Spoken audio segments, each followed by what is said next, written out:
very happy to welcome back Mr. Chris Pagett for first returning guest we've had on our episode. I feel honoured. It's great to have you back, Chris. Had loads of amazing feedback from your episodes, so it's great to see you here again today. Thank you. This is a special episode where I think for some time I've wanted to cover grief because it's something that's played a big part in my life in recent years. And I think just recently, chatting to a few friends that have lost parents very recently, and a guy I work with sadly lost his wife. You know, it inevitably affects us all at some point. And it's a bit of a taboo subject, I find. It's really strange when you go through it. Some people reach out and are very proactive and want to spend time with you and make sure you're okay. And other people kind of give you breathing space and don't message you for weeks. And I definitely fell into that latter camp back in the day. If I found out someone had lost someone before I went through what I went through, I'd be like, well, I'll leave them to it and maybe catch up in a few months. But now I always make sure I try and reach out. So so for me, it's been something I've been thinking about for a while. And obviously you've kind of said that you'd come on and have a chat. And just to remind those maybe who didn't hear Chris's initial episode, you are a behavioural therapist. Remember that Cognitive correctly? Behavioural Therapist, yeah. Cognitive Behavioural Therapist. CBT.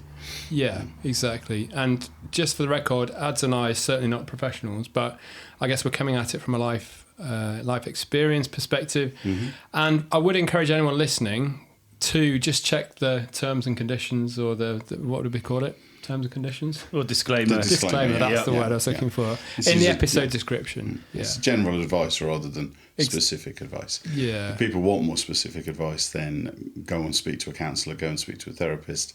There are plenty of resources out there. Exactly. Don't necessarily hinge everything off what we say. Exactly. But hopefully it might provide some thought-provoking ideas and absolutely. And maybe share some of the stories that people aren't necessarily on their own, and why is it such a taboo subject. Maybe we can get it into the public domain a bit more and talk about it. It might help a few people. So that's the intention. Okay, absolutely. That would be great, because grief is one of those things which, particularly in England, we don't really talk about. It's all part of that British stoicism, and given the fact that grief affects everybody. We talk a lot more now about depression, anxiety, ADHD, things like that.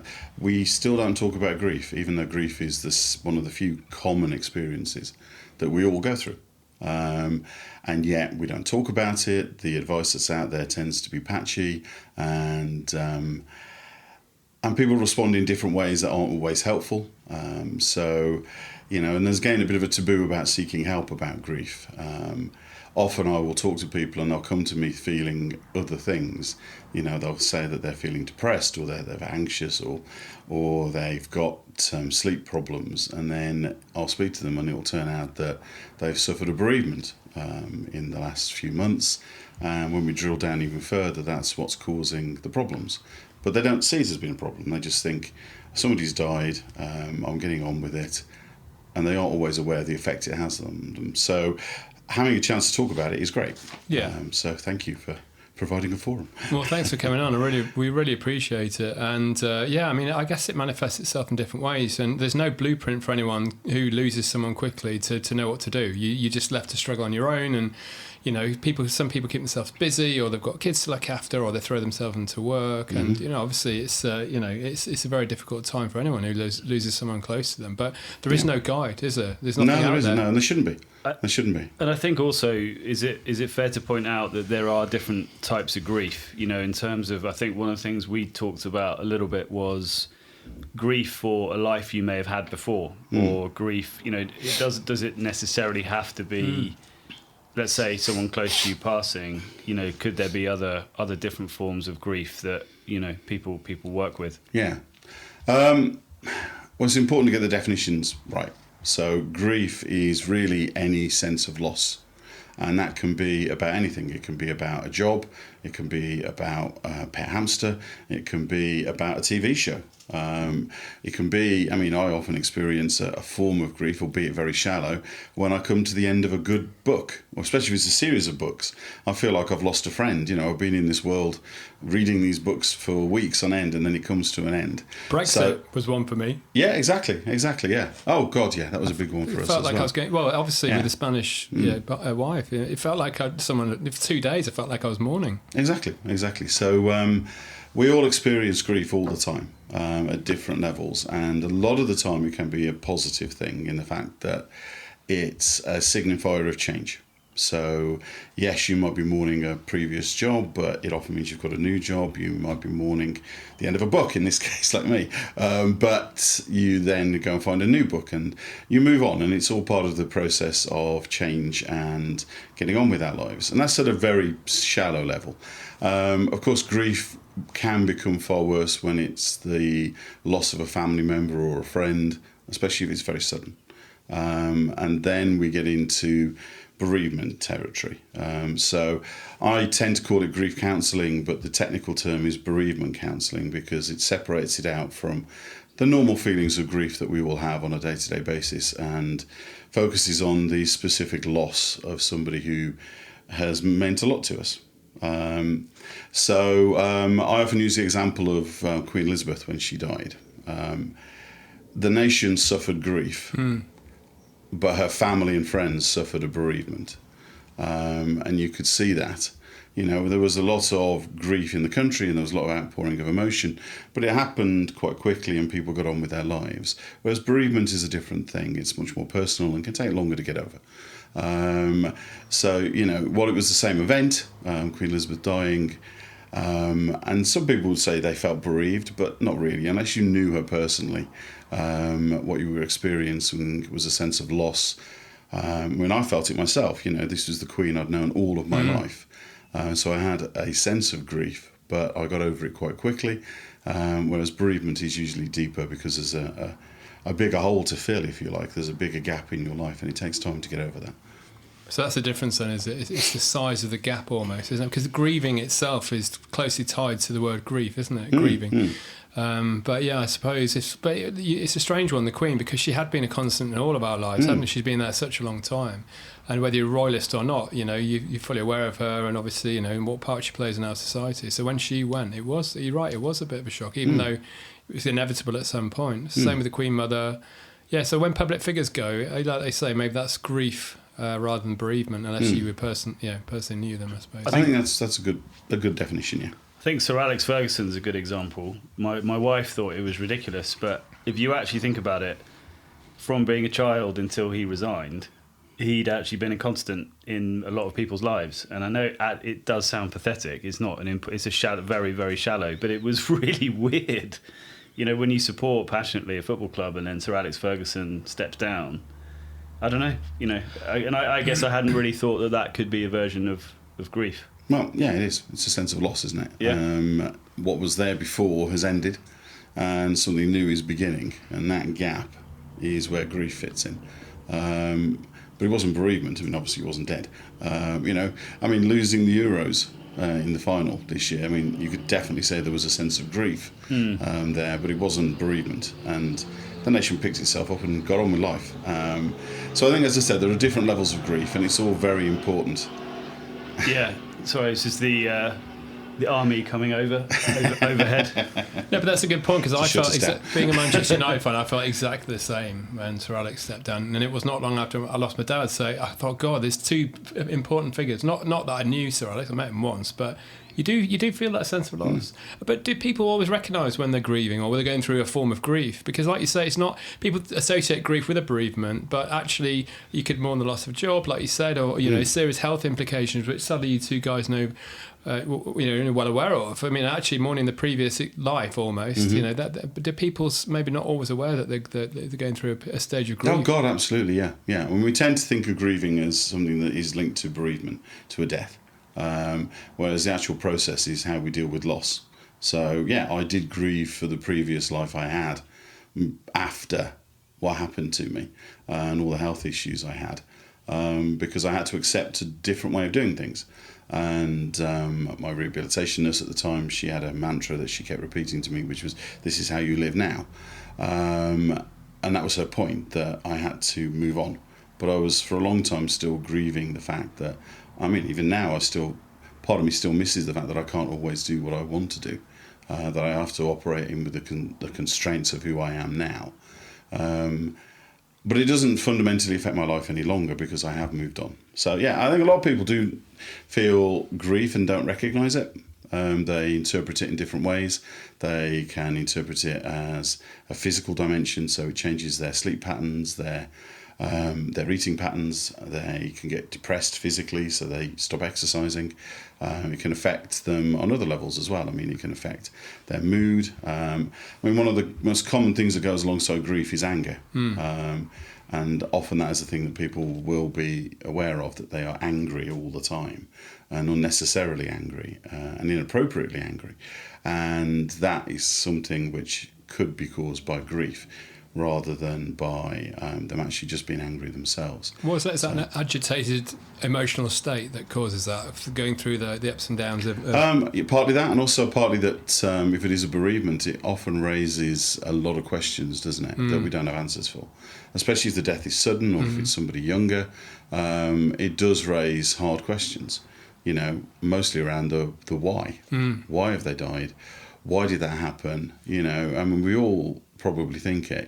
There are people in the world who we would judge to be bad, and I'm not going to make a judgment call here who they are, but there are people out there who, you would think, well, why are they alive when they are, undeniably evil, when, innocent people are dying all the time, and how does that work? What sense does that make? So that question can cause the anger to build. It's anger, frustration, and a lot of questioning about how the universe works. We tend to think that on a day-to-day basis that the universe is a quite benevolent place with meaning. That's why we get up every day and we go to work and we look after our kids and we have friends. We think that there is a purpose to things. And almost like a sort of operating system, like a set of rules. Exactly. And then things like this happen and we think, well, is there any rules? And if there isn't any rules, then what's the point? Yeah. So that can cause a lot of frustration and maybe even a bit of despair. I mean, you think, well, what is the point anymore? And that can lead to anger. And that's when people can turn to counsellors and therapists. But then when they drill down, they discover that actually, as I said, the underlying cause is unresolved feelings of grief around a bereavement. So people sometimes don't know that they're feeling grief. And you would think it'd be logical. I mean, if there's been a death of somebody close to you, then there has to be some kind of grieving. But as I said, particularly in Britain, we don't tend to talk about these things. It's also complicated by the fact that about 1 in 3 people don't really grieve. They just accept it and move on in a very healthy way. They tend to be people who don't really understand funerals. It's not that they don't care. It's really interesting. Yeah. But it means that there are people out there who just won't grieve, but not because they're a bad person or because they don't care, but that's just who they are. They tend to be people who are more adaptable and more able to respond to change and have had to respond to change. But because a third of people don't really grieve, it's very easy to think, well, am I grieving? Probably not. Should I grieve? You don't want to talk about it. Your friends don't want to talk about it. So you bottle it up and then it emerges in other behaviours. So you would think it would be logical. Somebody's died, therefore there must be some grieving. But it isn't that simple. Never is.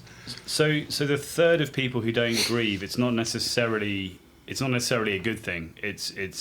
Or you're saying actually that it is a good thing. It's not a good thing or a bad thing. It's just who they are. Okay. Is it sort of more of like a sort of pragmatic approach, or is it? Some people are obviously just bottling it. Some people do bottle it up, and we can talk about that later as sort of one of the approaches that we have to take to dealing with grief. About the third of people who don't, it's not wrong, it's not bad. As I said, it's very easy to go, there must be something wrong with them, but there isn't. As you say, they're just pragmatic. I think what causes questions is when it is a sudden death or a violent death. You would think they would still have a response to it, but they tend not to. And it's mostly because they're much more wired for change. So, as I said, if you look at grief as being this step between what was and what is, they move through that process quicker than the rest of us. And again, that can, and say it's about a third of people when you do the research. That's a lot. It's very easy to fall in the trap, especially when you're a country that is known for its stoicism and not talking about feelings. It's very easy to get into that trap of thinking that, okay, well, I don't have to feel grief, or I don't feel grief, or if I do feel grief, it's something I can just put to the back of my mind and I'll just get on with my life and I'll be fine. Because the other way of looking at it is that 2/3 of people do feel grief, do have to work their way through it and accept it. So, it's a difficult thing, but a lot of people don't think that they are going through grief, or think that they have gone through grief because they've had a good cry. But it's rarely that simple. Well, I know from personal experience it's not. And it's funny because I know when we had this pre-chat, we were talking about the stages of grief, and you can probably talk about that in a minute, how it's a bit of a myth. But I kind of not clung to it, but when I recognised that I saw different phases because my dad went suddenly, I was like, what, how can that happen? There's a bit of an anger there, and then there's an acceptance. So you look at those stages, and it kind of, I thought maybe I was navigating through those in some respects, but the way I can liken it, it's like a radio wave with big waves coming really frequently in the first few days. You find for a few minutes, then you suddenly you overcome with emotion, and in time they kind of become less frequent and they kind of smooth out, but they're still there. It's still, but they're just more elongated. I think. Well, what you've just described that very well is what's called the dual process model, which is a way of looking at grief, that we do bounce between focusing on the loss and then focusing on ourselves and recovering from that loss. And the people who tend to do the best are the ones who bounce between those two. They bounce between the loss and the restorative activities, and then the loss and the restorative. By bouncing between the two, we normally end up finding an equilibrium. And that's how we move on. So that was a very good way of describing it. I mean, that was almost textbok. Oh, really? That's really interesting. I know we hadn't we hadn't covered that beforehand. That's really interesting. But yeah, so if I don't want to make it all about me, but if I contrast that with, because my dad went suddenly, my mum was over 6 or 7 years because she had early onset dementia. So I'd almost lost her 6 or 7 years before, because she was never the same person, and every time I saw her, she was just a shadow of her former self, very sadly. And then obviously when she's gone, it was horrible, and it's still a shock when it happens. But because I'd gone from two contrasts in 3 years, losing my dad like that, and then my mum over time, it was quite kind of strange dealing with that, because I almost felt like in some ways I was still grieving for my dad, and then my mum went, and I was like, whoa, how do I deal with that? And it's completely different circumstances. Yeah, I mean, dementia is a really interesting way of looking at it, because you have almost two deaths there, don't you? Yeah. You have the death of the person that you know, yeah, and then you have the death of the person physically. Yeah. And for many people, that first death is the harder one, because what's left is not somebody they recognise. No. And that brings its own pain and its own issues. But the grieving can happen at that point. Whereas if it's a sudden death, an unexpected death, then it affects you in different ways. It can have a much more profound effect on you.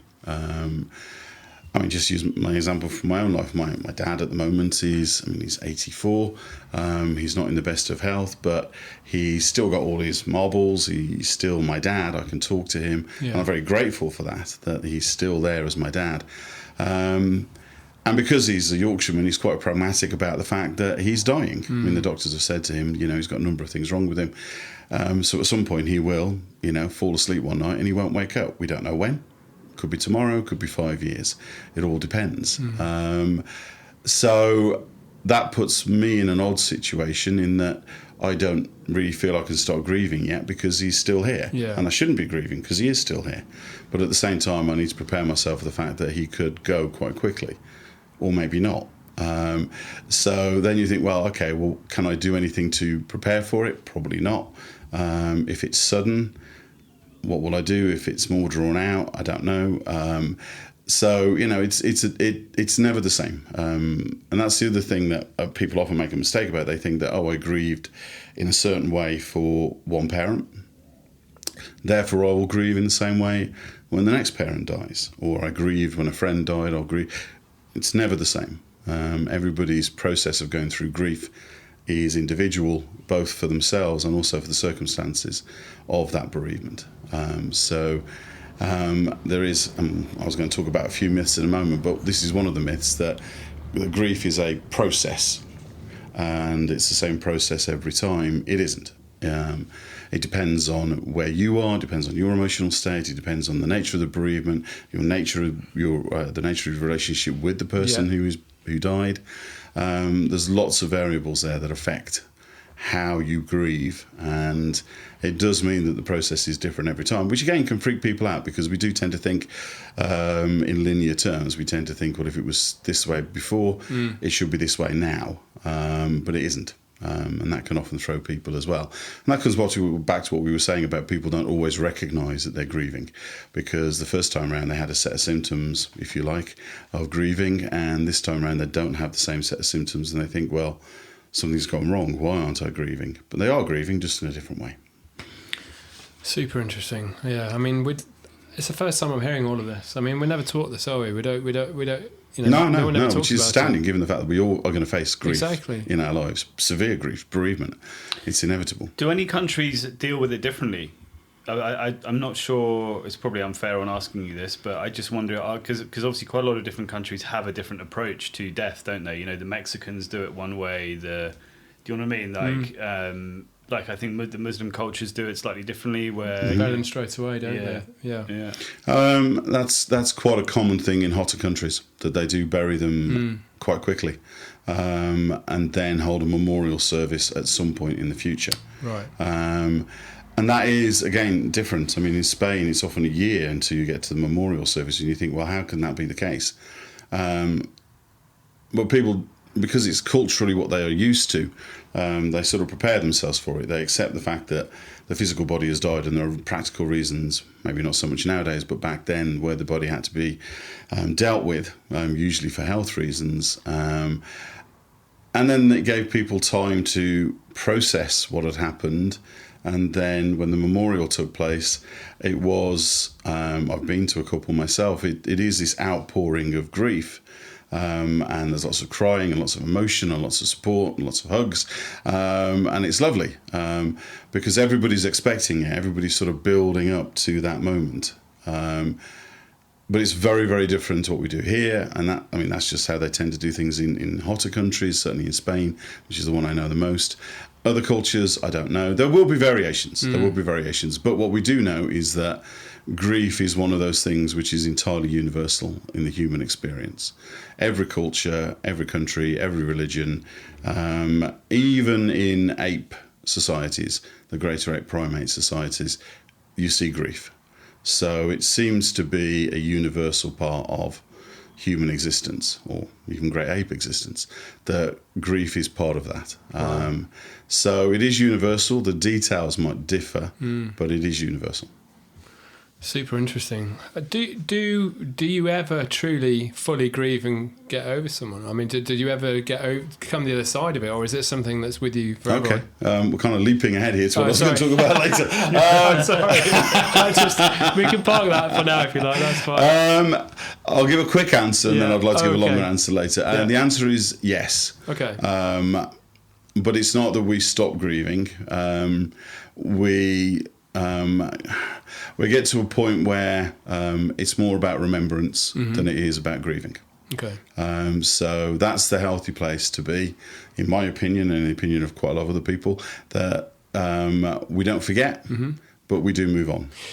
Yeah, I remember, not a tipping point, but you start to focus more on the happy memories that you've had, and they're fortunate to have lots of those, so you focus on those. And then I find myself thinking about, I heard a story recently where this someone that was on the TV, I think they were 2 or 3 years old. Mum got diagnosed with breast cancer. She hung on until he went to school and then died. It's like, my God, I had my parents until I was nearly 40. They're still with me, and their moral framework and all the love that they gave me, saying actually I'm really lucky, even though I lost them relatively early in some respects. But some kids, lose their parents so early. So then you start to focus on the positives and think, well, actually I was lucky to have them as long as I did, really. But yeah.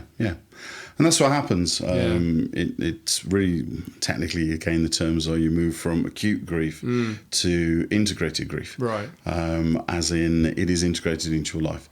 You will have moments of sadness, usually when you look at a picture or around birthdays, anniversaries. Christmas is a big one. But the rest of your life, you get on. You carry on with your life, and you don't think about them all the time, but you don't feel guilty about that, because life has to move forward. Yeah.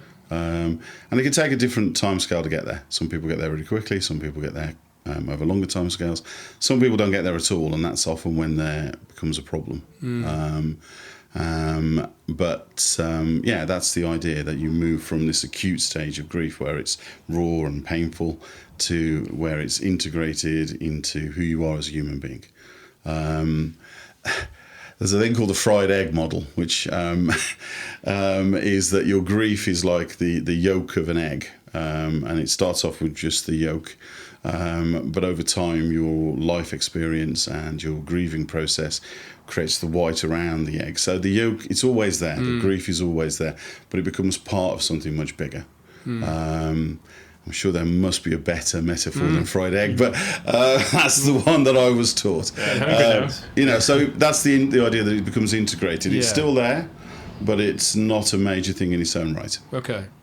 And so one of the things we did touch on is, it's a different experience for everybody, and it's something we touched on when we had a bit of a pre-chat about this, is the different phases. And I think obviously one of the things which I'm sure would be helpful, from a conversation like this is what can people expect? And I think ultimately what it sounds like you're saying is actually it's different for everybody. A third of people don't even grieve. But I think for me it's super important to address the fact that those phases of grief that we see in the films, or like when I had my health situation, my business partner said to me, you're going to go through these phases of grief even though someone hasn't died.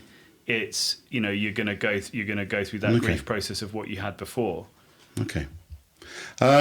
Okay, well, what I'd like to do, actually, linking to that, is I would like to debunk a few myths, and that's the big one. Because your colleague was absolutely right for you, because that 5, as it was originally, I'm trying to remember who it was now, I think it was Kubler-Ross. Excuse me while I briefly look at my notes. Kubler-Ross. There was 5 stages, and then it became 7 stages of grief, and that's the ones we know.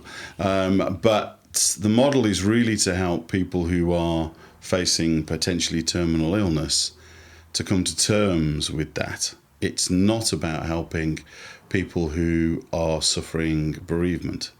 I'm not entirely sure where the two things got mixed up. I think it's really that it's a nice, simple model.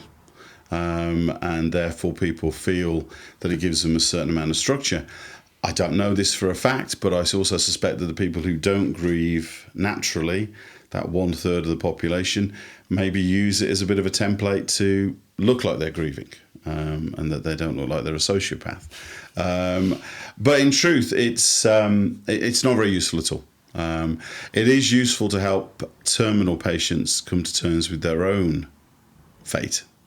But in terms of helping people move on from bereavement, it's very clunky and doesn't really work. Okay. Does it help people with terminal illnesses, you think? As in, it can do. It can do. But again, people approach it very differently. So it can be a way of framing the experience. I mean, I personally think its only use is that it encourages you to think about the emotions that you're going through, rather than just focusing on the experience. And I think that's important, that people do need to focus on the emotions. So understanding that you are going to feel anger, that you are going to feel despair, and you will ideally end up at acceptance, is not a bad model, but it should really just be a guide even then. And for bereavement, as I said, I don't believe it helps at all, really. And we should get rid of it, but it's kind of embedded in there in culture, isn't it? The 7 stages of grief. Well, I think it makes you almost sit there and think, right, I'm waiting for that next phase, which is almost a case, okay, here it is, now I'm feeling this. And I'm not sure that is helpful. No, it's not. Because you sort of, almost it makes you more anxious about this nasty next period that you're going to have to go through.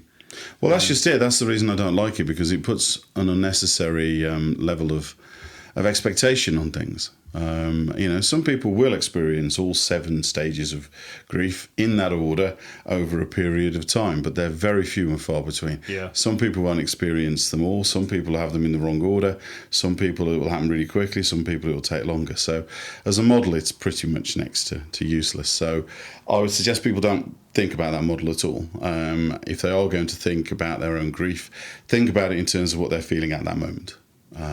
We all recognise our own emotions. We know what we're feeling. So focus on what you know is to be your own emotions rather than worrying about some external model that's not even supposed to be used for this. So that'll be the first myth I'd like to debunk. Do you want the rest? Well, sorry, you go ahead. No, I was just going to ask. That's really, yeah. I mean, I don't think there are many people in the country that will realise that was a model applied for something else, and then we talk about. Well, no, because I mean, as psychologists, we kind of let it happen. Yeah. I mean, I'm not sure why. I mean, for years before I studied psychology myself, I did buy into that idea.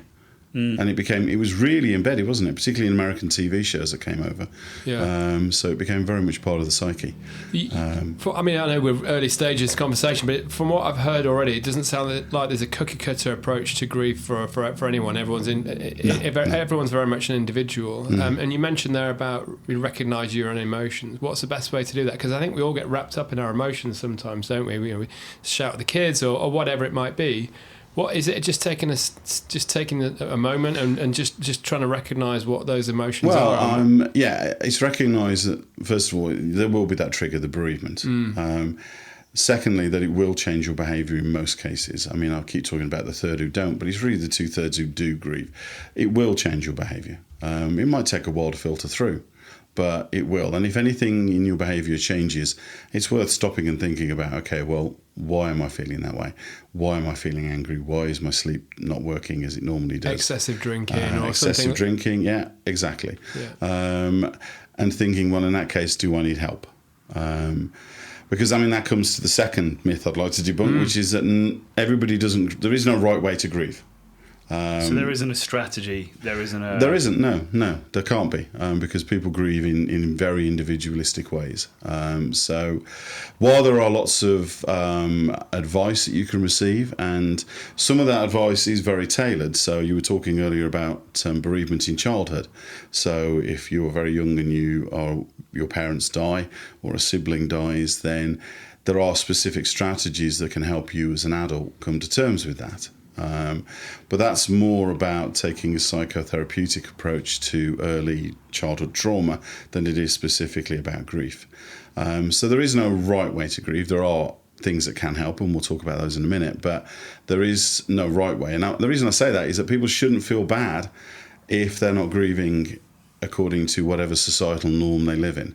And nobody has the right to tell you how to grieve. Not me, not the government, not society. Everybody has the right to grieve in their own way. So that's the next myth I'd like to debunk. There is no right way. And it's almost a case of actually consciously knowing that, because one of the things you don't want to do is beat yourself up whilst you're going through your own process of grieving. Oh yeah, that you feel you're doing it wrong. Yeah, because you're not. It's just how you do it. I mean, one of the things. So, I mean, it's not like it's a lesser known book. But one of the things which really transformed my mind was when I read Man's Search for Meaning by Viktor Frankl. Mm-hmm. And obviously, he gives the example. The first half of the book is in the concentration camps, and how mentally, he sort of would focus on how different people would approach that. This is very dark, but that march to the gas chamber, and even with certain deaths, certain people. And I know this is sort of a pre-death example or bereavement example, but his take on it is that even in those extreme moments, there's a way that you can do it that can be better, inverted commas. So that did stick with me, that even in that most extreme depths of like the most appalling situation, that actually there's still a cognitive, conscious way that you can manage that process. Do you think, is that out of date? Is that kind of... I can understand where he's coming from, and it's a nice idea. I would argue that the word better doesn't really apply. I mean, that is such an extreme set of circumstances that I don't think anybody can comment. I mean, I don't know if I was in that situation whether I would be all noble or whether I would be screaming and kicking or whether I'd curl up in a ball and pee myself. Yeah. I don't know. Pretty much the latter, I think. I suspect so. All of them. But equally, what is wrong with any of those responses? I mean, at that point, you are no longer in control of your own fate, and you know you're going to die. Alongside thousands, hundreds of thousands. I mean, that was such an extreme example. I don't really think that it can be applied to everyday life. No. But I think even using the word better there again, it demonstrates the point that you can't really assess whether somebody is doing something right or wrong from that point of view. So, however people approach the gas chamber, that was between them and their own conscience. Nobody has a right to judge them, and the same with grieving. People will grieve in their own ways, and nobody has a right to judge them and shouldn't. Sorry, Karen? Yeah, well, it probably wasn't the most contextually correct question, but I think it's almost just a case of, that stuck with me, because it's almost like whatever difficult situation comes about, my health being one of them, it does trigger. It does make me think, maybe it's the English thing, suck it up and, keep going type thing. Okay. And again... Oh, right, okay. So you're talking more about what kind of person are you when you're tested? Yeah. Okay. Yeah, so for example, with a strategy towards bereavement, for example, I suppose what I really meant, and by the way, it was I agree with you in terms of how do you even approach those most extreme situations. I agree, there is, I think better's the wrong word. But I guess it's just a case of, when you're thinking of a strategy, is there a mindset? Because I think that's what Viktor Frankl was really getting at. Is there a mindset that can be... Right. What I would argue against that is that what you're talking about is individual extreme circumstances or individual situations, whereas if you remember at the start of all of this, I said grief is universal. Yeah. So it doesn't really translate in that way. Yeah. And also, as I said before, each journey of grief that we go on is different. So the right mindset can help, but also it can impede. Like I said, if you think that you are being stoic and that you are getting through it and you're not, it can be very dangerous. Yeah, absolutely. Because it can explode in a different way. You kind of can't force stoicism in a way. You can't, and stoicism is not a fixed thing. Everybody would like to think that they would be stoic in the face of danger, but you don't know until you're there. Everybody would like to think they're stoic in the diagnosis like you and I have had of impending death, and we don't know how we're going to respond in that situation. But those are extreme situations. Yeah. There is a universality to grief, which I think makes the whole judgment thing worse, because everybody experiences grief. I mean, very few people have experienced what you and I have gone through.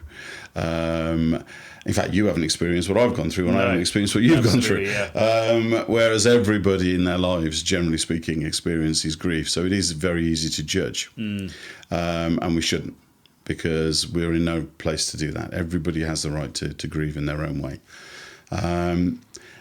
Which is slightly counteracted by my next myth I'd like to debunk, which is that you shouldn't leave people alone. I mean, it'd be very easy to think, okay, well, we can't judge them, fine, we'll just leave them to get on with it. Again, this idea seems to have grown, particularly in Britain and other places which are westernised, that you leave people alone in their grief. As you said, you can get into a habit of not contacting them and thinking, I'm not going to get anywhere near them. That's a really bad idea. And you've got to ask yourself, are you doing it for yourself or are you doing it for them? If you are doing it for yourself, well, maybe you need to take a good long look in the mirror and think about who you are. Really interesting. If you're doing it for them, then no.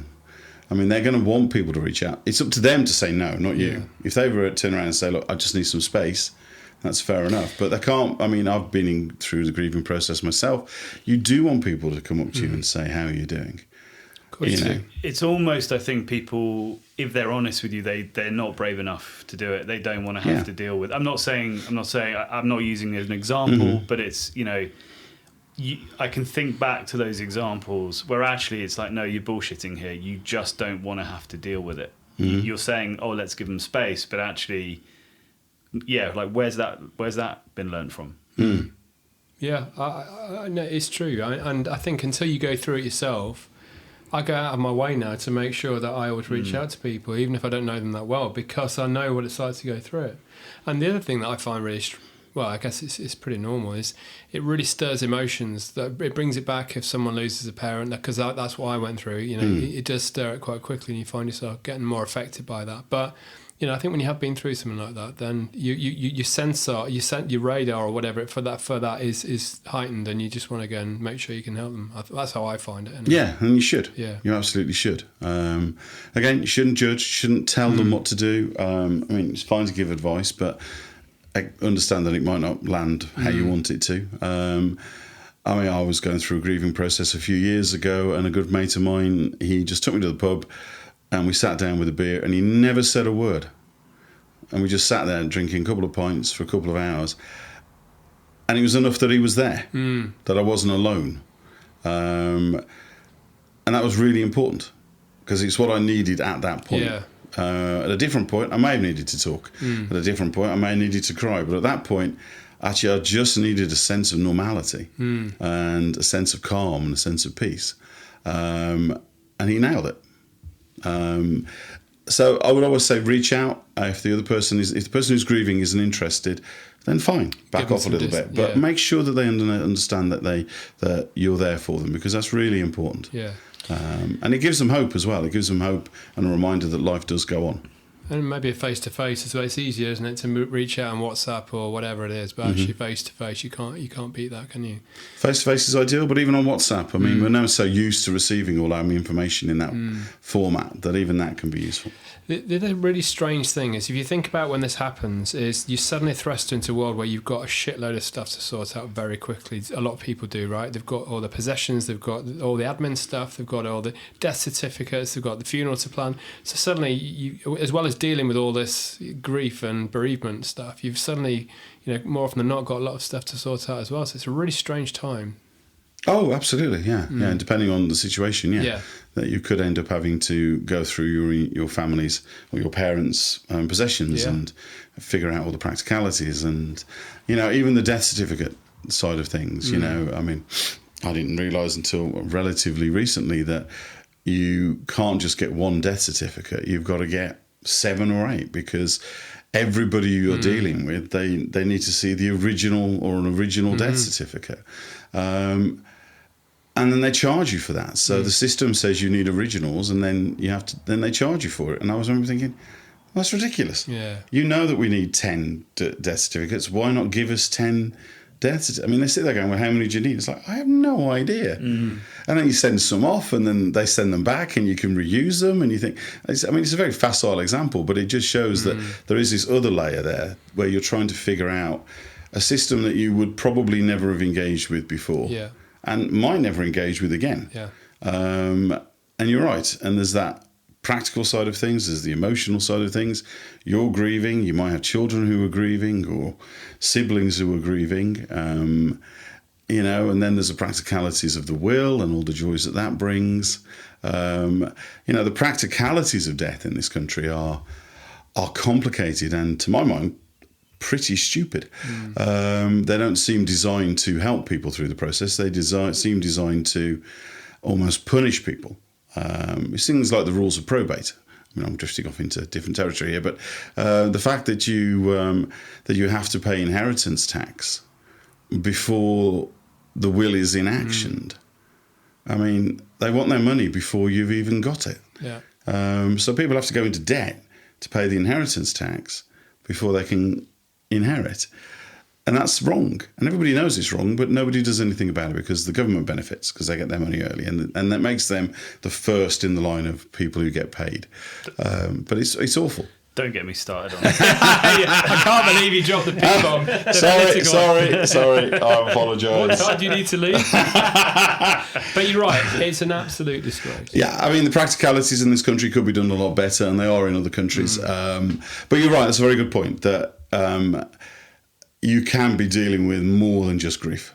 It clouds the grieving process. Cause Yeah. it can help with the grieving process in some cases. Well, that's true, because some people throw themselves into that to kind of, like you say, keep a lid on it to get through those few weeks, and maybe it manifests itself later on. Well, it also can be helpful, because if you do go through all your parents' stuff, you can have that process of getting to know them again, and building those or triggering those memories that are important for you to move on. So there are positives that can come out of it.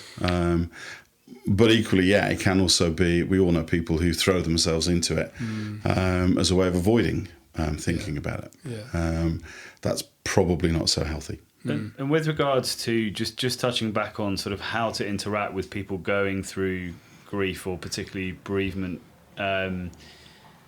it's happened to me recently where I really was very conscious of how to message in the right way. And one of the things that I've sort of, it sort of almost seems that there's a series of cliches or series of different sort of terms that people sort of seem to think is normal, which I think if I was going through grief would really bother me, because it's like, okay, you couldn't even think of your own message. And it's I'm just going to also just say for the record here, apart from a touch wood here, I haven't actually been through what I would class as very severe grief. I've had grandparents go, which they were all 80 plus.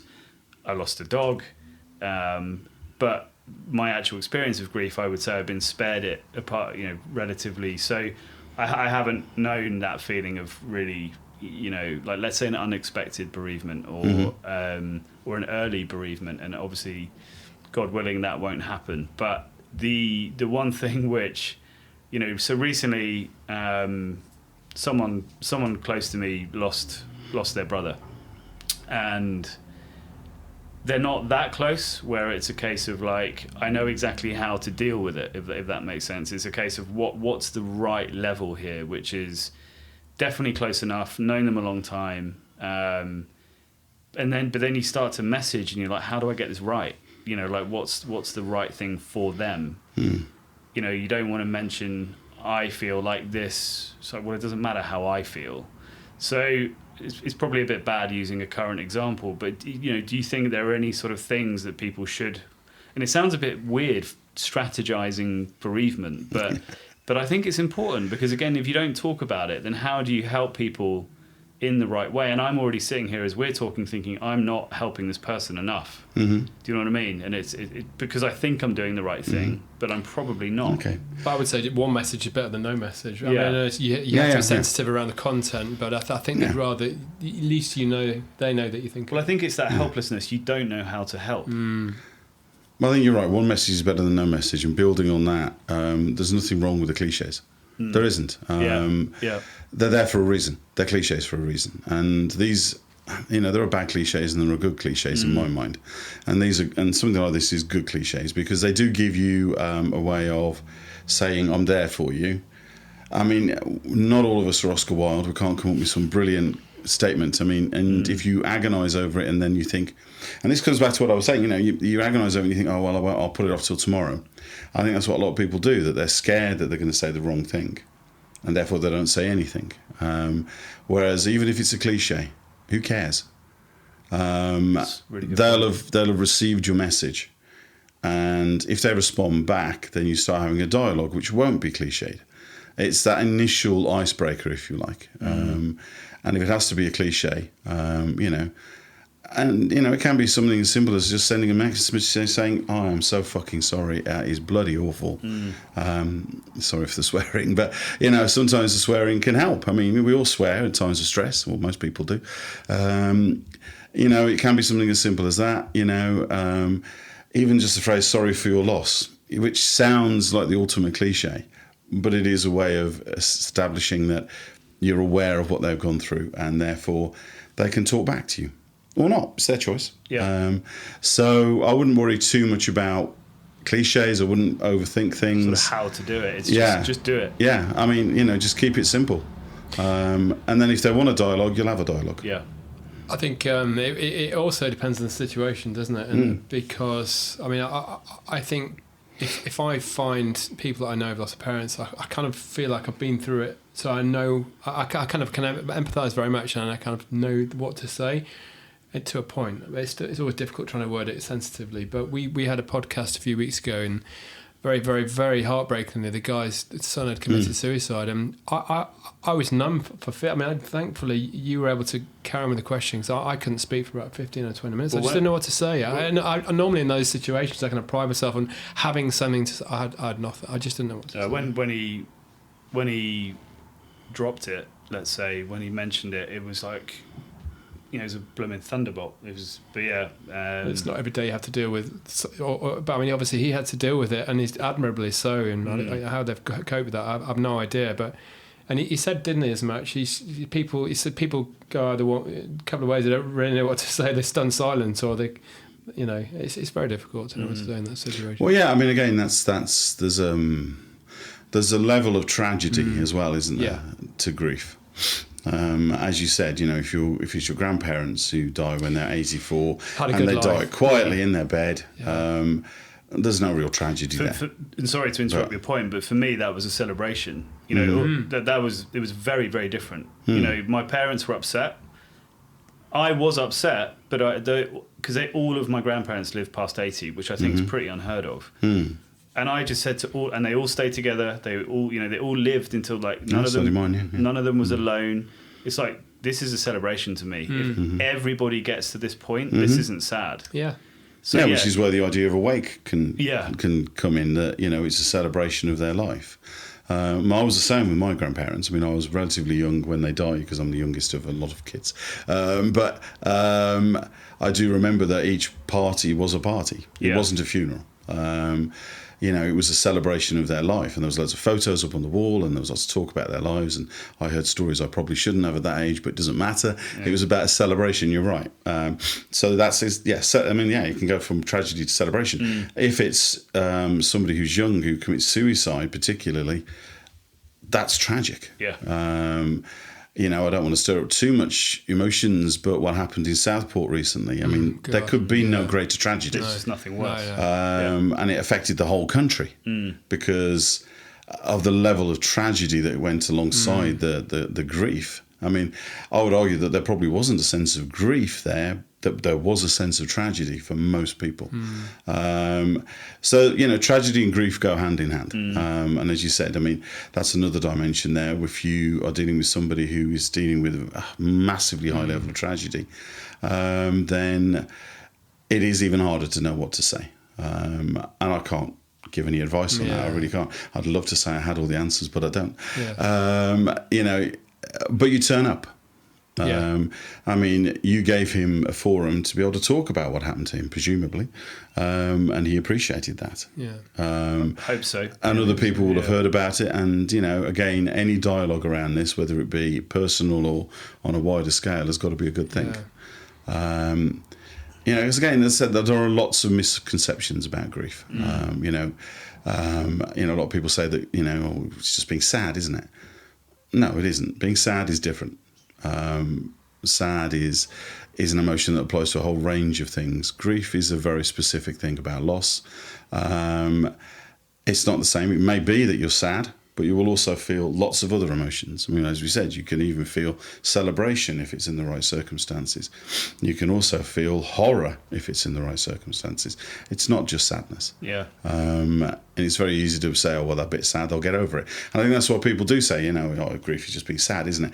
Because people get over being sad. Well, yeah, they do. But equally, people will get over grief, but it takes a bit of time to do that. Just another thing that I just remember it back to is really strange at the time, and I don't know whether it's because you're I'm sorry, I'm derailing your no, myth debunking now. No, it's just, but I felt like I was really hypersensitive to signals and signs around the time that I lost my dad, as an example.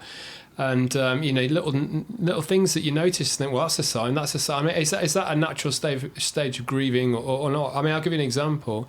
I mean, my dad was called Mike, and his partner, a long-term partner, was called Leslie. And he came to look at our house before I went on holiday. We moved in a few days after he died. And we had 2 removal people that moved us into that house. One was called Mike and one was called Leslie. And that is the freakiest thing I've ever heard. It's almost like he's looking down. I mean, it's little things like that. You think, well, that's a very, very strange coincidence. And then you see signs elsewhere and think, well, is that a sign? Is that just a state that you're in at the time? I think you're just in a hyper-aware state maybe, because of the grief. Yeah. You're in a heightened emotional state, Yeah. and that's when we tend to see things like that. Yeah. It was obviously a coincidence. Yeah, of course. I mean, it depends on your belief system. Actually, I shouldn't say that. I would argue that it is just a coincidence. But a very strange one. A strange one, but equally, I don't know how common the name Mike and Leslie are. Leslie for a man. Anyway, it's just very strange. I've got an Uncle Leslie. I mean, it's not, maybe it's him. And I've got an Uncle Michael, so you know. There you go. Okay. But actually, on that point, because obviously, without going down the sort of mystical kind of route, but obviously, a lot of people will find comfort in effectively starting to question the afterlife. They'll start to they'll go to what's it called, where they like seances, or I have to be honest with you. I mean, let's say if I hope he doesn't mind me saying this, if something ever happened to me like what happened to Mark, I'm pretty sure that for me is about you would cling on to anything to try and contact or so. I guess my question with that is there anything positive in that? Is it just almost a different form of denial? Is it Pete's mentioning a mild version, where you're kind of maybe clinging on to signs or not. Sorry, I hope you don't mind me saying, I don't mean clinging on, but like, you know what I mean, like being sensitive to signs. Yeah, it happened with both parents, but I guess it's just a hypersensitive state that you're in, and you maybe Yeah, but you're right. That can turn into something more. I mean, you might have, if you have enough signs, start to think, well, maybe there is something. And like I said before, the why question kicks in as well.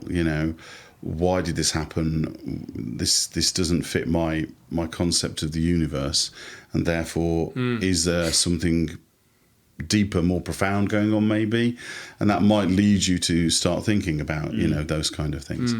I mean, when it comes to grief, as I said earlier, there's roughly 3 stages. There's acute grief, which is what happens when you initially hear the news.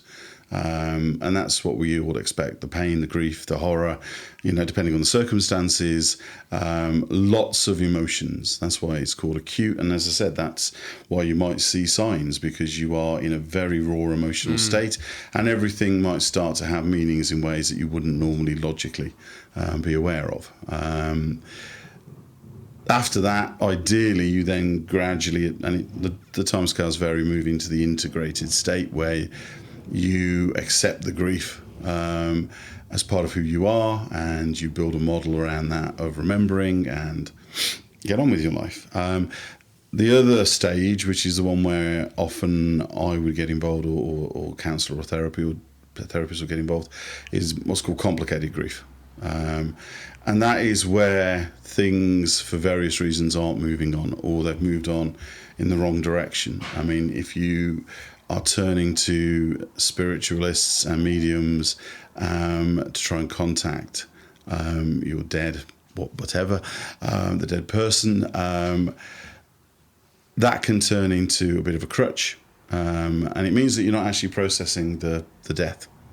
You're not coming to terms with it. So those types. So because I would imagine what Pete's saying is probably quite healthy. It's almost it's finding patterns and signs, let's say, or even just healthy, remembering. But actually, what you're saying is that then they can get to a complicated level where you see then signs where it's like, no, this has gone down a healthy. I mean, you could even argue though it's almost like trying to get back to, like I said before, that meaningful sense of the universe. That you see that and you see that there's a pattern here. There are things going on that mean that there is a bigger purpose, and it might be that you're just realigning your universe to one that is simpler to live in. If you go too far down that route, though, but I mean that's the same with all of these things with grief. there's lots of good things about the grieving process because it is about helping you move on from loss. If those things go wrong, then they can cause a lot of problems. And if you have underlying mental health issues, it can get bad really quickly. And even if you don't have underlying mental health issues, you can develop those issues. And that can take a huge toll on you beyond the grief. And that's when you probably do need to get help. Yeah. You know, if you are feeling, as you said, anger, excessive drinking, if your life changes in ways that you wouldn't normally expect. I mean, the vast majority of people, when they go through the grieving process, and I'm talking 80, 90% of people, their lives will carry on largely as before. If you are getting angry, if you're not sleeping right, if you're drinking too much, I mean, a really common one is weight gain, because people comfort eat. You know, so a year on, even after they've had a bereavement, you know, they'll suddenly be dealing with the fact that they are overweight and they don't really know why, because they can't see what's caused that. You know, but clinging on to hope, I mean, there's nothing wrong with hope in itself. Of course there isn't. Hope is a glorious thing. But clinging on to the idea that the person is still alive in some form is not, I think, a healthy way forward. It stops you moving on yourself, and we do have to move on. Whether you believe in an afterlife or not, whether you believe in spiritualism or not, or whether you believe in ghosts or not, is irrelevant. At some point, you do have to move on, and if you don't, then you know that can cause problems, and that's when you might need professional help to get you back onto the right path. I know we said there's no standard approach because everyone's individual, but is there a typical timeline you'd expect where you can kind of revert back to normal to a point? I mean, you're never going to forget them, obviously, but you know, is there an average timeline, or can that differ from half an hour? Like you say, I would suggest that if after 6 months, if it was a relatively normal bereavement, and I'm struggling a bit with the language here. If after 6 months you're still being affected by it, then you might want to, and I wouldn't necessarily talk to a professional, but maybe have a conversation with your spouse or whoever you would normally talk to about things, and say, well, it's been 6 months and I'm still not feeling right. What do you think? And they might have seen that you're not feeling right, because often it's the other people around us who see the changes in our behaviour before we do. And it might be that you are focusing on the wrong thing. I mean, the current thinking around the grieving process is this dual process model that I talked about earlier. The idea being that in any grieving process, there are two lots of activities.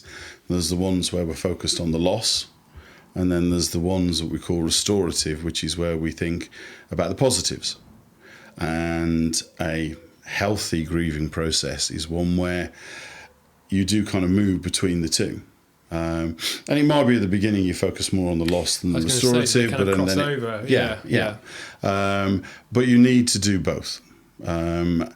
If you focus on the loss side of things, you're not moving on, because you're not even thinking about moving on. You're focused purely on the loss, and that is when people can get depressed and have issues around depression, anxiety, changing habits in a bad way. If you are only focused on the restorative side of things, then you haven't really processed the death itself. So it's very hard for it then to become integrated into your life. So even people who don't really process grief, that 1/3 of the population I described earlier, they do bounce between those two. They just do it fairly quickly and reach a resolution. But they have experienced both. They understand that they've had a loss, and they understand that they need to get on with their lives. They just get there quicker than the rest of us. So the idea being that only by experiencing those two, and there are various models that come off that, but that's the real core of it, that we have to appreciate our loss and accept it. You know, and that's really important, that acceptance piece. If you, on any level, think that those people aren't dead, then it can complicate things. But once you've got that acceptance and you've thought about how you can move on, and you've maybe dealt with any issues around guilt. I mean, guilt is a really common part of grief as well. Often people will feel guilty about the fact that they didn't do enough. That's quite common with suicide. I do treat people who they've had people in their lives who've committed suicide, and they're really struggling with a huge burden of guilt because they think, well, I should have done something. I should have done more. And that should word is a very corrosive thing, because we should all do lots of things and we don't. But it makes a lot of sense, doesn't it? I mean, I did have a friend who committed suicide, and again, it's nothing like a family member, I guess, but I certainly went through, as soon as it happened, I was like, I know that there's things I could have done differently. It's just, I never thought it was going to happen. You know, he had very severe bipolar, and I look back now, I think about it really frequently, you know, where it was just a case of, you know, you manage it without obviously any training the best way that you can, and then it happens, and then you think, I was doing so much wrong. But again, it's not really anything you can be guilty about, right? It wasn't your fault. But you could have just maybe done things better. But I can imagine if it's a very, very, you know, close, let's say, relative, you know, I can imagine how that must just... Oh, yeah, and it's corrosive. It's really corrosive. And it's not a useful concept. I mean, guilt in itself has its uses in the human psyche, particularly around making sure we don't do stupid things again and again, or the wrong things again and again. But often, in particular, around grief, these are situations that you're not going to experience that often. Mm-hmm. So as an emotion, it's pretty useless, but very common. You know, it could be very easy to fall into that trap. And again, you know, if that's affecting your behaviour, then you probably do need some help to get out of that. So, I mean, come back to your previous question about timescales. I feel bad about saying that. 6 months is a very rough guide. I appreciate it. Yeah, I mean, I don't want people thinking that it's going to take 6 months, or that if they hit 6 months and they're still grieving. I mean, as I said before, it's really important that everybody grieves their own way. Yeah. But I guess... But on an average, yeah. But I guess what you want to see by 6 months is, yes, you're going to have moments of pain and upset, but you would like to see someone be in gratitude, for example. You know, even if it was the kind of darkest situation, you'd still, you know, let's say it was just a really tragic situation. You'd like to see by 6 months that people can kind of rebound between, let's say, the gratitude of the fact that they were here at all, and they can have that sort of consciousness to sort of accept this is really painful, this is really tough. However, aren't we all grateful that we got to experience that person whilst we did, or whatever, right? Okay, yeah. So the sort of green shoots of recovery should be emerging, yeah. Okay, yeah. And another way of looking at it is in that dual model thing. You should be focusing by that point more on the restorative stuff than the loss. Yeah, I'm happy to say that by 6 months there should be a bit of a turning point if you haven't already gone through the whole process. So yeah, that's really about grief itself. Is it worth talking a little bit about how we as counsellors approach grief? Or yeah, sure, yeah, okay, absolutely. I think so, because I think anything that can help people. I mean, listen, in the spirit of the podcast, another way. I think what we're almost trying to say here is not that there's a right way to do it, but it's a case of actually maybe there's some ways in which it can help people. You know, and no, I think you're right. I think. You know, I would argue and have argued, and lots of my colleagues have argued for a long time, that we do not deal with grief well in this country. Everything from, as I said before, the practicalities of death, which are shockingly bad, through to how we deal with grief, how we represent it in the media, and the expectations that are put around it. So you're right, there is another way, a better way of us to be able to deal with grief. And part of that is having more dialogues like this out there, so people can understand that the grieving process is universal, that it's natural, that everybody goes through it, and that there is no person alive who can tell you it's the right way or the wrong way. And I think also, we've said this a few times on the podcast, and ultimately, I can't remember who said this phrase in the first place, but we're all going to die, and that's a good thing. As in, if you don't have that awareness of death, you don't have that sense of urgency, and you don't have that understanding that you've got to make every day count. And I do think, like, we talked about this, to be fair, in private, so I hope you don't mind me reiterating it, but you know, one of the things you said to me that really stood out was almost, I wish in some ways that some people could go through serious health events, because it would wake them up to the idea of actually what life is all about. And I keep challenging myself recently, you know, with what happened 8 months ago, is have I really learned that lesson actually? Am I actually doing enough now that I've had this sort of, okay, the health side sucks, but I actually feel the mental piece of it is a blessing, as in, you know, I really do. I'm not just saying that for effect. Like, a lot of people have asked me, oh, how are you doing? I said, actually, I'm really positive, because it's made me realise, it's just given me a little bit of insight into, like, it was almost like a bit of a superpower. And I think that may have been a word you used, actually. But it's, and I hope, you don't mind me repeating a private conversation. But that for me is like the weird thing about death is you can flip it into a positive. Now, don't get me wrong, there are certain ones which I can't get my head around. You know, there's just certain events which the Southport example, I cannot understand any positive that comes out of that. There is no positive. I mean, maybe massively long tail, there's something that then there's a ripple effect that then means that something like that doesn't happen again. But that's just on a darkness that I can't even... Well, yeah, I mean, that's as I said, that's high on the scale of tragedy, isn't it? Yeah. And there is no good to come from it, really. It's sort of verging on evil. You know, it's pure evil. It's just evil. So, but I guess let's remove that extreme case. And I suppose in the normal, if again using that word normal, but people don't realise how much time they have. They do kind of often go around in life thinking, I've got until I'm at least 85, probably longer, because I'm just, that's what's going to happen. And there is a positive message in death. It is just a part of everyone's life, so everybody's got to get that straight in their head. But actually, just that reminder that it exists is a healthy thing. I think.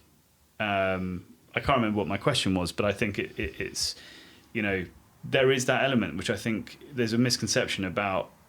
Oh no, I completely agree. Yeah. Whether it's your own, I mean, you know, that whole near-death experience thing. I think. Well, what we know is that depending on, so if you are driving along and a lorry pulls in front of you and you slam on your brakes and nothing bad happens, that's a near-death experience. And you might for a couple of days think, oh, well, that's it, I'm now going to have a new lease of life. But then we all tend to fall back into our old habits. What you and I have experienced is something much more profound than that, which I think is why it's staying with us. I mean, I'm 10 years on now and it still stays with me all the time. And it manifests itself in odd ways. I mean, yes, I do feel like I do need to get the most out of life, but equally I find it very hard to take a lot of things seriously, because people get so wound up about it. You know, it was like the Euros with the football. I mean, you know, I don't get it. You know, I mean, I'm not a massive fan of football, but I am a rugby fan. But even rugby World Cups, I don't really care about anymore, because if you win, so what? The clock resets. Yeah, I get it. It's entertaining, but it's not worth the passion that people put into it.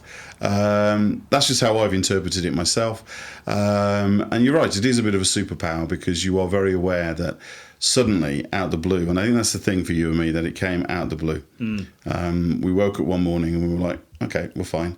Might be feeling a little bit dodgy. And then a few days later, people were using phrases like terminal around us.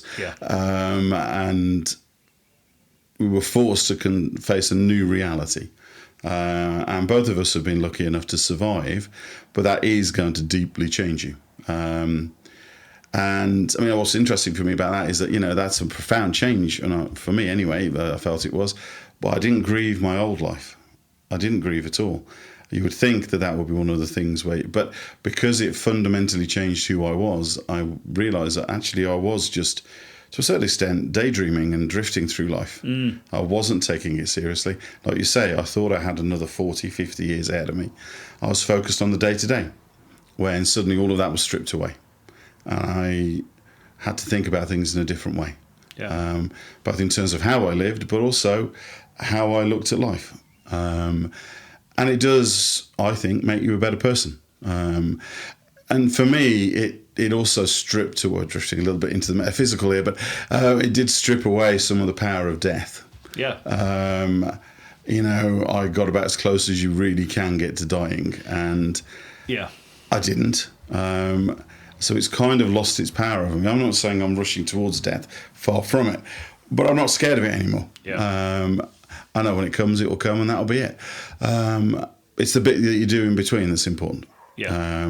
And I think that's what you're saying, that it's that superpower to recognise that, and I changed my life around, not in every way, and I'm sure I've still got some bad habits, but I am a better person now 10 years than I was then. And people have said that to me, that I'm a very different person now. And you're on that journey as well. So I think the whole grieving thing, facing death, having bereavement does definitely have upsides. In that it can make us realise our own mortality, and that's a good thing. Because if we're not paying attention, then, we get to 75 and then panic. Absolutely, yeah. And I think, and I don't know if this is too much of a segue, but one of the things that sorry, we've had bins go out, we've had helicopters, we've had dogs, we've had neighbours, Just proves we're recording it live. Yeah, exactly. One of the things which also I've found, and I think this does tie in, is I've looked back a lot more than I ever have. I've sort of accepted a lot more about maybe things I could have done better, but not in a chastising way. I'm not beating myself up. It's just being realistic. It's like, okay, so times changed. I mean, I think probably for me, I'm not, I'm sure there's going to be impact on lifespan, but actually I'm not even thinking that way, because it's a case of anybody can live to 100, and not anybody, but a lot of people can live a long time and have no quality of life, but they can have a long lifespan. And I think, one of the things that I've noticed when we have these conversations with all of these remarkable people is I keep thinking like, wow, they've made really intentional decisions. They sort of got it a bit more than I did a bit earlier. And again, because of this experience, and I guess, and again, I think that is just a healthy reminder, which is you got to get your shit together, because you don't know how long you've got. And I know that is a cliche, but it's like, why does it take like, for example, with Paul, our first podcast, and I hope he doesn't mind me mentioning him, it took what happened to him to have the realization to do the Ironman, to change his mindset.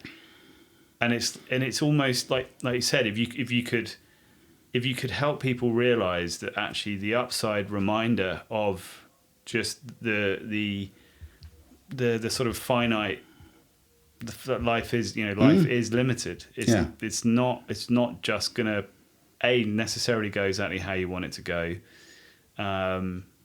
Even just with the way you treat relationships, good and bad. It's like, if you've got toxic relationships, maybe you don't want to waste your time with them, and you want to focus on that relationship that you should. And I think that's where, again, I think this British approach of death, or mindset of death, and the terror of it. Now, listen, I'm terrified of people close to me dying, don't get me wrong, but I think from our own perspective, it's like, no, I'm going to die one day, and that's a good thing, I think. And acceptance of that is, I think it is. I would agree. As far as we know, we're the only creatures on this planet who are born really knowing we're going to die. Yeah. Or roughly by the time we get to about 5 or 6, we figure it out. Such a good point. It's like when you put a dog down, they don't know what's coming. They don't care two hoots. It's upsetting for us, but they're not scared. So I think, given the fact that if you look at dogs, they live their lives day by day, moment by moment, because they've got no sense of their own mortality, and that seems to be great. We unfortunately do have a sense of mortality, but I think often what we do is we shove it down and ignore it. And that might be healthy to a certain extent, because you don't want to dwell on your own death. But I think there is a danger to doing that you don't appreciate your life. And I think there are people who naturally and there have been people you've talked to on this podcast where there hasn't necessarily been a trigger, it's just who they are. That they just have always taken the view that who cares? I mean, on my podcast, I had to explain that I did have to learn how to say yes. Yeah. And that was the start of that process. And then the universe rewarded me by pushing me even further and making me realise that, that's not enough. Rather than saying yes, which is still a fairly passive thing, I had to be the one coming up with the ideas and getting other people to say yes. Sounds like another podcast. But that was the next stage for me, that it wasn't just about me passively going along with other people's ideas, that I had to transform my life. And we did. We started travelling a lot more. And I won't go into too much detail, but there is that point when you think, well, actually an acceptance of mortality is a good thing. Yeah.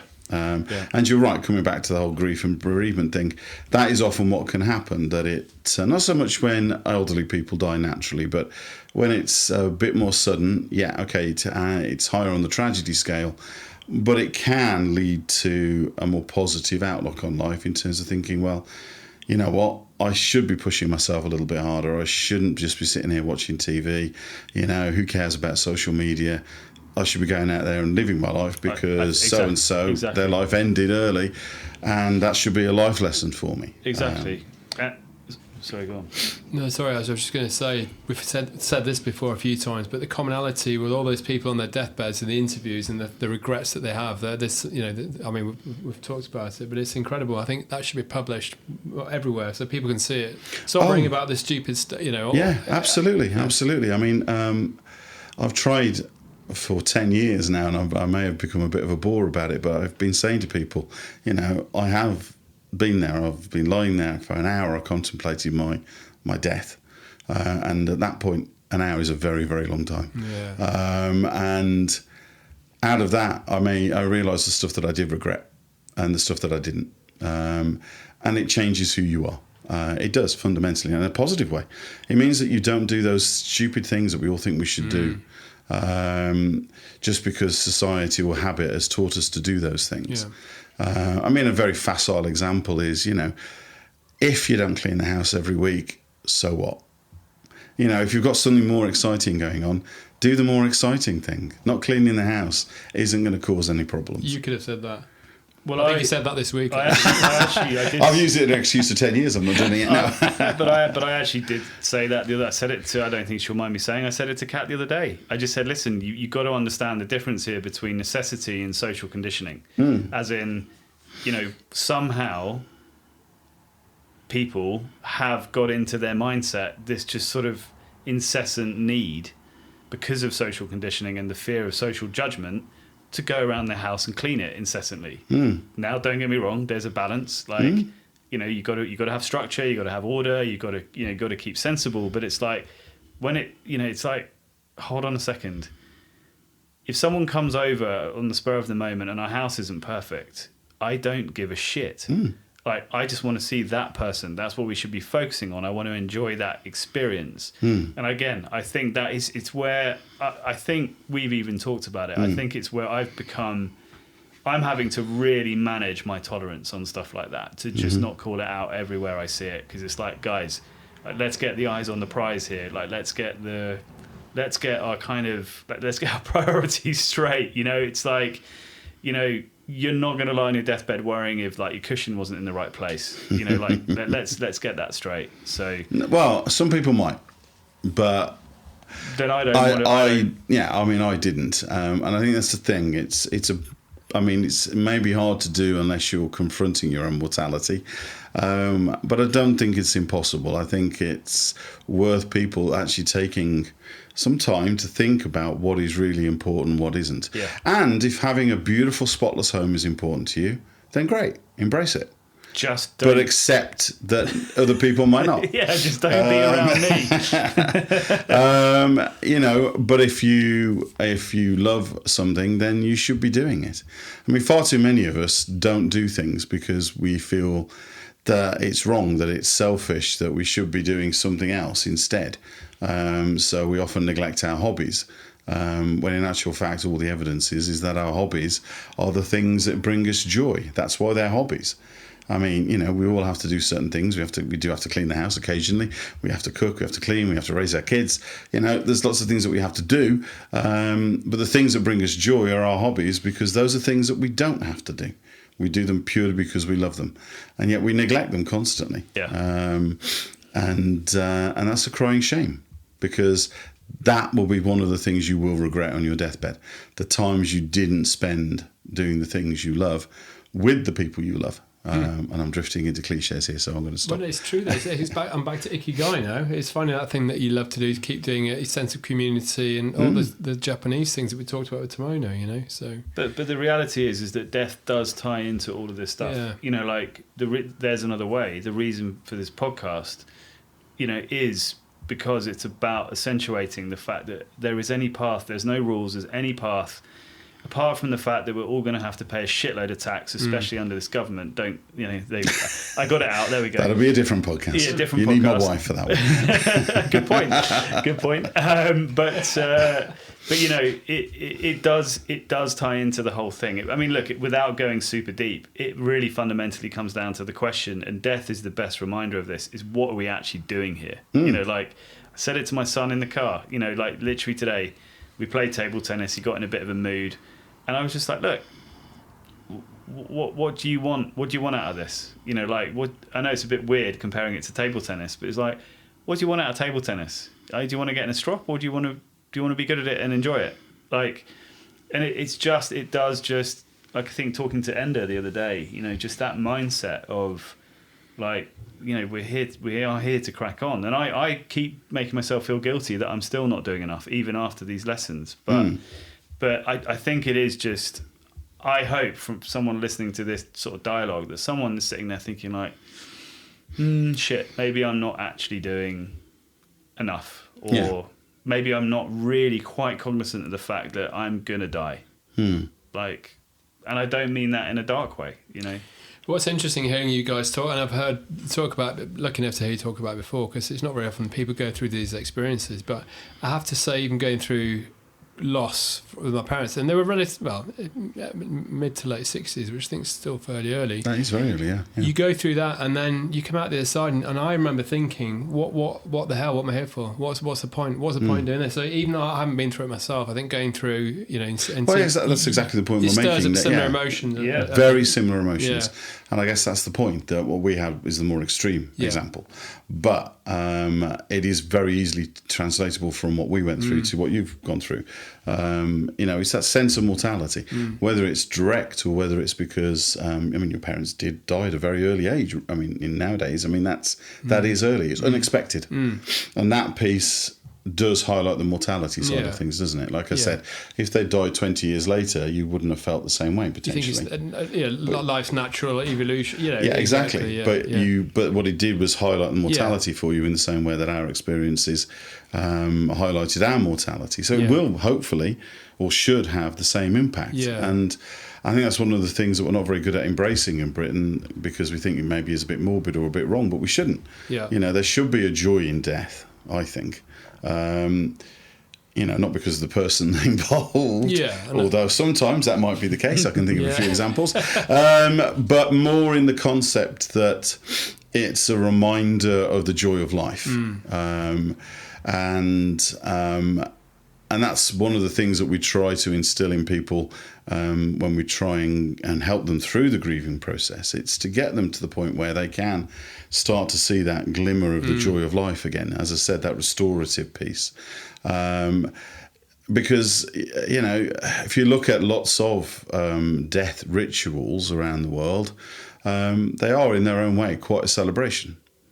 You mentioned Mexico earlier on, the Day of the Dead. I'd never understood until I went there, and it's an absolutely beautiful thing. They're just celebrating all the people that have passed. You see the skulls and you think, that's a bit strange. We wouldn't do that in our culture. It's beautiful. Yeah, but we do. We have Halloween. Yeah. Not the Americanized version, but the original version was Halloween was that night when the dead and the living could be together on the same plane, and it was a celebration, and people had parties and they danced around the bonfire, and it's that similar thing. And I think we may have lost a little bit of that in the modern world, particularly in Britain. I don't want to bash my own country, but I think because it's got caught up in the whole stoicism thing, and the stereotype of that, I think we are missing out on an opportunity to learn something quite profound about life, which is that it is considerably better than the alternative. Yeah. And that we should all embrace it. And I'm not suggesting that we should have, we should put people to the point of death, because that's too extreme. But I think there are these moments, the universe gives us these moments where we are aware of mortality. And we should look at that positively. And just on that point, by the way, and with regards to your personal situation, I hope you don't mind me saying this, but one of the things when I first met you, not knowing about what you'd been through with your parents, but there's no question you're a positive person, and there's no question that you can sense that you're going about things in a different way to a lot of people. I didn't know you before then, but so for me, it's a great example of how, yes, out of an untimely and unexpected and tragic situation, but you've chosen to take it the right way. Yeah, no, hopefully. I mean, I do question that sometimes. I think I could do more, obviously, but especially the conversations we're having with people that said they've never wasted an hour in their life, I'm thinking, okay, I could probably take some of that prescription. Well, I mean, none of this stuff is going to change who you are. Yeah, and there are people who are like that. Yeah. And that's great. Yeah. But I mean, it's the sort of 10% rule, isn't it? Yeah. That, you can change really 10% if you put your mind to it. And that's all I'm saying, is that maybe we should look at these moments of mortality as an opportunity to do that 10%, and then it might drift back again, and then but we should appreciate that what death equals is life. Yeah. Everybody who's died has had a life. Nearly everybody who's died has had a life, and we should appreciate that we've got one as well and make the best of it. Yeah. So it's not just acceptance of the bereavement, it's, as I said, the restorative stuff, I think, should go further than just getting back to normal. I think personally, and this is what I try to do with my clients, is take it another step towards an appreciation of the joy of life and the fact that it is endless opportunities. Now, those opportunities might be limited by money or circumstance or whatever, but there are always opportunities. If it's a beautiful sunny day, don't clean the toilets. Go outside and go for a walk. Experiences. Well, again, referring back to Ender, because we spoke to him the other day, he said he was in Kenya and people with absolutely nothing, the happiest people he's ever seen in his life. I think there's a perception here that we have to have money to do everything. You can still go and walk through the woods. It's free to do that and experience nature and all that stuff. So, yeah. And so touching on, you sort of touched on it there in terms of the approaches that you would guide people through. Mm-hmm. So yeah, how does that look? Okay. So get my brain going in a different direction now. This is why I have notes. Oh yeah. Okay. Yeah. Sorry. No. It's fine. It's one of the joys of these kind of things, isn't it? So the sort of standard approach I take, assuming that somebody is in what we would call the complicated stage of grief, that they're not moving on for one reason or another, is I will work through a sort of 4-stage process with them. And the first is really to explore their level of acceptance around the bereavement, and help them as best I can to get to the point of accepting that this thing has happened. And you'd be surprised how many people don't actually accept it. They will be in denial about it. So they may even be showing the signs of grief, but it's almost as if they're performing it rather than actually living it. Because they haven't accepted the actual death. And I can understand that. I mean, it's a difficult concept. I mean, nobody, this kind of disagrees a little bit with what we just said, but nobody really likes to think about death, and we shouldn't think about it all the time because that would be horrible. But that denial of the acceptance of reality can be very corrosive. So that acceptance piece is usually the first hurdle we have to get over. And my job is to help people get through that to the point where they can accept it. And that often involves conversations with people around them so that they can understand that it is reality. And that also is not just happening to them, that they're not in a little bubble, that it's unusual for bereavement to just affect one person. There are other people who are affected. The next stage after that, and it's unfortunately a truism of a lot of therapy that if you do therapy, you will invariably feel worse before you feel better. That is the standard spiel I give to people when I'm talking about CBT. But a lot of therapy is the same, and grief counselling is the same, because you have to go through that process of acceptance. Of course, then you've got to deal with the pain, because once they accept it, that's when the pain hits. Can I just ask as well on the previous point, is there a particular, do you see a trend of particular types of people who you would then end up more likely being to treat? No. Okay. Not at all. There are people I've treated who have, for example, they're in their 70s, they've lost their parents, they've lost 3 of their siblings, and then the 4th sibling dying is the thing that's knocked them for 6. Partly because it's their last family member, and it's a real sense of their own mortality, but also because they think, well, I've gone through my parents dying, I've gone through my other siblings dying, I can't be having a problem with this particular sibling dying, but they are, for various reasons. So no, there isn't a particular type. And it's not like typically you'll see people who may have an other history of some mental illness? Or... there's a definite link there, yes. So if somebody has already got a mental health issue, then it does severely affect the chances that they'll struggle with the grief process. Yeah, okay. So there is that, yeah. But not always. But no, there's no type. And as I said, the grieving process can be different every time. So I mean, does it... I'm also sort of coming at this not to judge, but from an angle of habits. You know, for example, could people who are more insular, a little bit more inward thinking, for example, is there a trait there, or it's not that I'm aware of? Yeah. I mean, there might be research that I've not seen, but I'm not aware of it now. Okay. One of the things that any good grief counsellor will say to you if you've gone through the process is at the end of it, as the sort of debrief will be, don't think that what I've done here is inoculate you against grief. Next time round it could be very different, and you might be fine, you might not. There's no way of knowing. And that's the thing. It is so different for so many people. So on the one hand, it is universal and everybody goes through it. And as I said, 80 to 90% of the time, people go through it fine. But when you don't go through it and you're really struggling, it has a deep, deep effect. I would argue that it has as much effect as things like depression, anxiety. It can be as damaging to people and indeed damaging to society. Except it gets very little attention because we're all expected to just suck it up. So no, I'm not aware of I've not come across anything that makes me think, oh, there's a certain type of person. I mean, I guess personality traits will make things worse or better. If you are more of a positive person, then you might find it easier to get back on that restorative path with less help from somebody like me.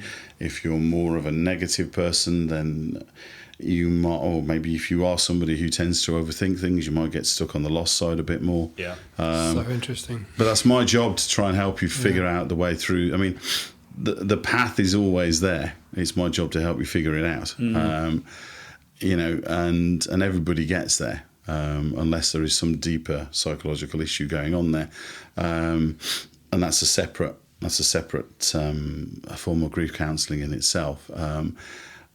If you are just struggling with the basics of grief, or you've just got hung up on some part of the process of grieving, then professional help can really make a difference. Yeah.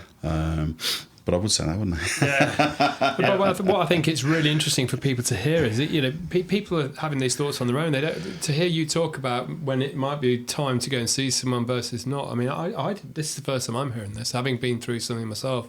I always think, well, should I have gone and seen someone? I'm not sure. But yeah, it's really interesting hearing you talk about it. Well, I mean, if you want advice on grief, where do you go? Yeah, I don't know. YouTube? Exactly, yeah. You turn to social media, you might find a few websites, there's probably a few charities out there. But the charities tend to be about specific forms of grief. And I might be completely wrong here, but I'm not aware of any charity that exists that helps just everyday people deal with everyday grief. Yeah. So there are charities that help with childhood bereavement, or sudden suicidal bereavement, or if there's been a mass tragedy event. There are charities that will help people deal with that kind of thing. But we don't really seem to have any resources in this country about what grief is. And we don't have a discussion about it. We just kind of roll on and hope it's fine. Yeah. And it isn't. We need to deal with that. Yeah. So, I mean, if I'll just carry on just Yeah. quickly. So, as I said, this next stage is dealing with the process of the fact that they then experience pain. And then helping them adjust to this new reality. Because they have accepted that there has been a bereavement, that there's been a loss. They understand the pain they've gone through. And then it's helping them adjust to a new reality where they won't have that person around anymore. And that ties back to what I said about letting go, which is not quite the same as acceptance. You can accept that somebody has died, but then still try and hold on to the idea that maybe they exist in some form or another. The reality is that you're not going to see them again. And it's important you accept that. So it helps, my job is to help you get to terms with that reality. And then the final bit is the integration piece, which is the remembering bit. Encouraging them to develop some memories around, because I mean our memories are very flawed. We all know that. But with the right techniques, you can create a little bank of healthy memories that you can use as a way of dealing with your grief moving forwards. So when you are at those crunch points, when there are triggers like birthdays or Christmas or whatever, instead of focusing on the loss, you focus on the fact that you knew them and you had these positive experiences with them. And by going through those 4 steps, most people tend by that point to be on the right path and be moving to a better place. That was the wrong phrase, wasn't it? They're not moving on to a better place. They will be in a healthier mental place. Yeah, so that's really the 4 stages that you will go through. Different people will use different models, but they all amount to the same thing, that it's about balancing the acceptance of the loss with the reality that you should be moving on in your life. I think if there's one thing that differs between counsellors, it'll be how much they focus more on the positive side of things.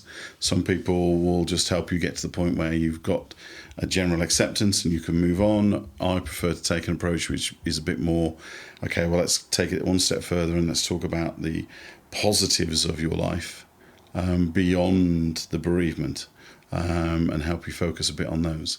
But that's the general process that we do to help people through the grieving process. Brilliant. That's absolutely incredible to hear that.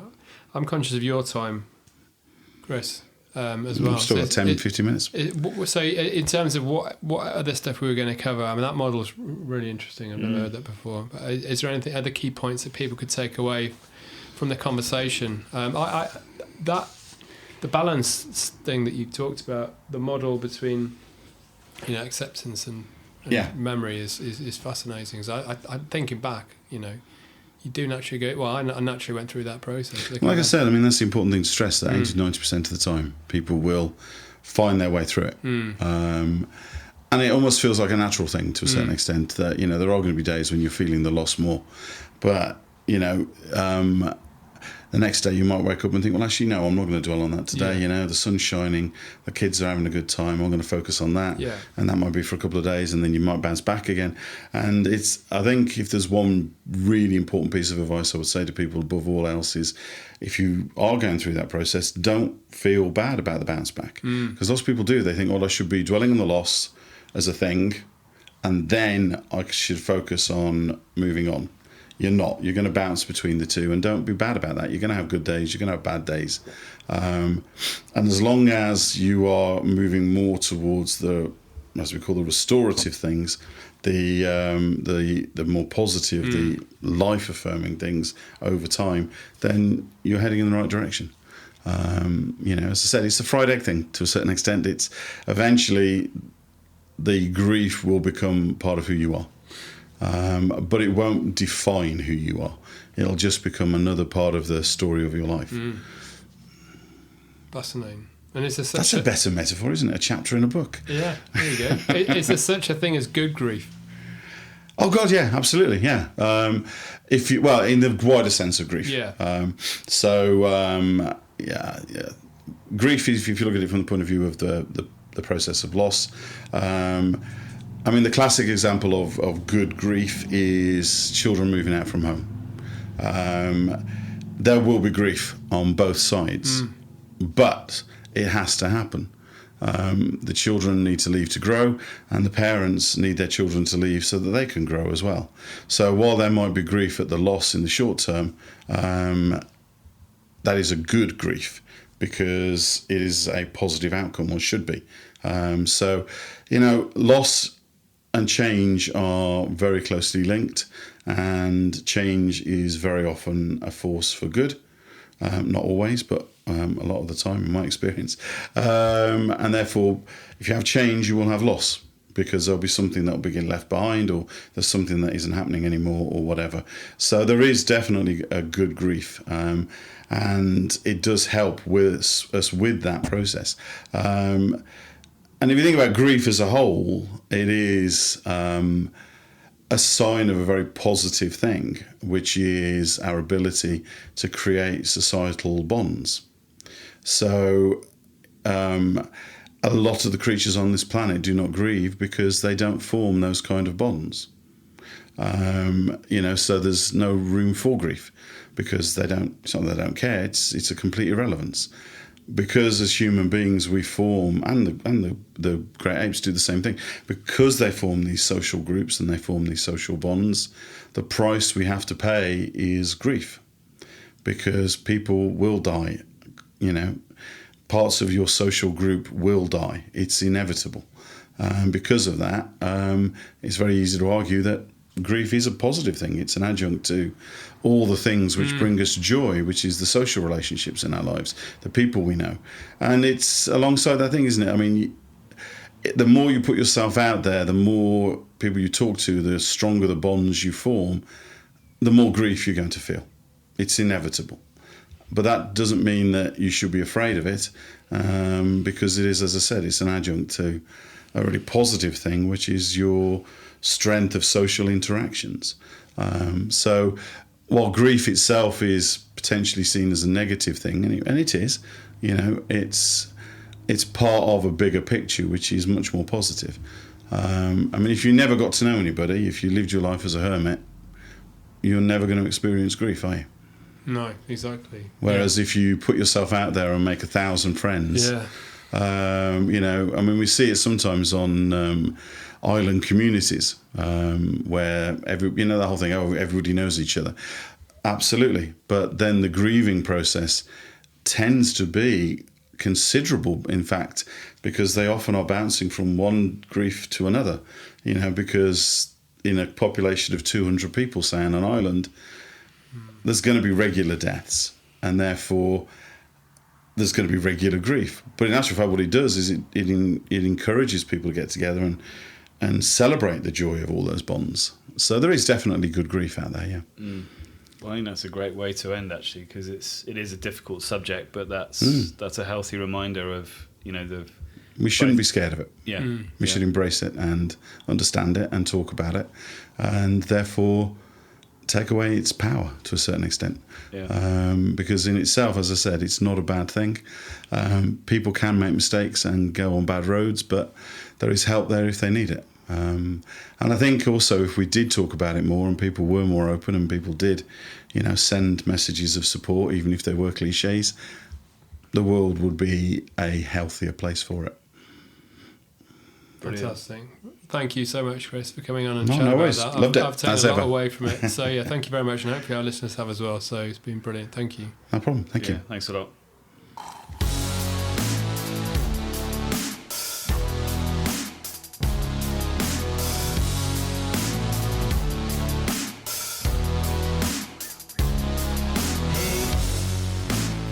I've never felt so real. Are you crushing up another pill? Let's never ever go to sleep again.